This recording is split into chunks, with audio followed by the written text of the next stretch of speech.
1.3 million people die in the world from crashes every day.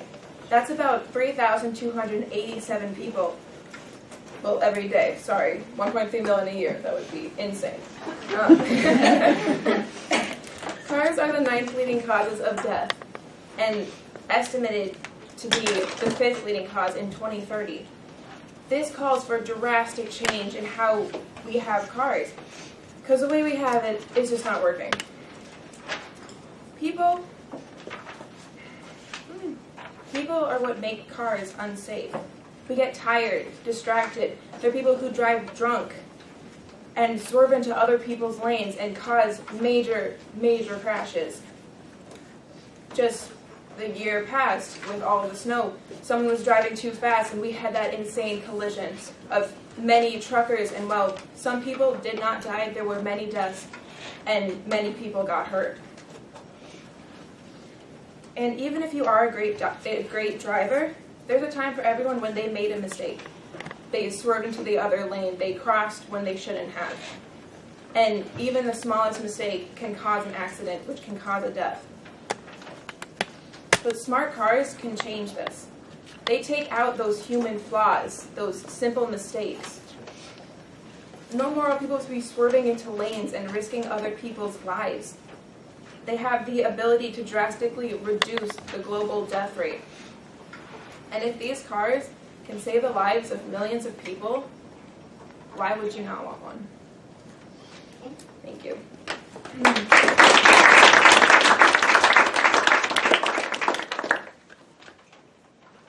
In 29 states, the most common job is either driving or having something to do with driving a car.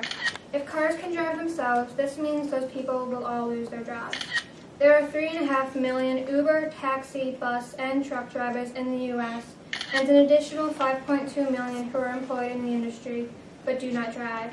This alone will cause 8.7 million people to lose their jobs, the same amount as in the 2008 Great Recession. But it doesn't end here. Self-driven cars would be electronic, avoiding the need for gas. In 2013, the oil and gas industry employed 1,800,000 people, many of which would be put out of work. The automotive industry would also be greatly affected, laying off a portion of 5.6 million jobs, although the number is, at this time, incalculable. Despite this, some people believe the benefits outweigh the losses. One of the main arguments for self-driven cars is how much safer they would be, supposedly massively decreasing the total number of accidents because there is no room for human error. But to say that this assumes self-driven cars will be perfect. But a self-driven car is basically a computer on wheels, making them susceptible to glitching. When our phones or laptops glitch or lag, we hardly notice. But if your car glitched while going 80 miles an hour down the freeway, it could be lethal. It is also likely that they would glitch more because they are exposed to vibration and extreme weather conditions. In order to receive many benefits, including the possibility of improved safety, self-driven cars would have to be the only method of roadway transportation. The issue is very few of us can actually afford one.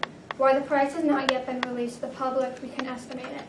Right now, the average price for a car is roughly $30,000, but the average American can only afford to spend $20,000. The self-driving system will cost an additional $7,000 to $10,000, putting the new price at $37,000 to $40,000, far out of reach the majority of us.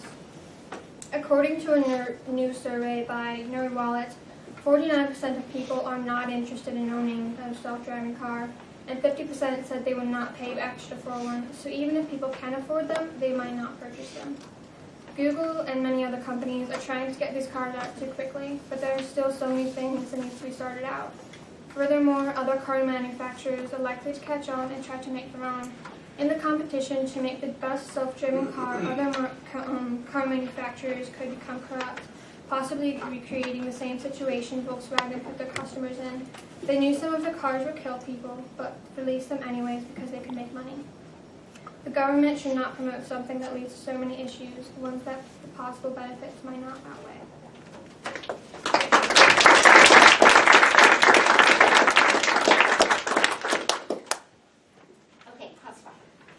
Okay, so you said that the smart cars will take away many jobs, but how can you say they won't make as many jobs when smart car production will make more jobs. You now need energy for these cars, and that could create more jobs. How can you say that all of these jobs that will be taken out, there will not be more made by the smart cars?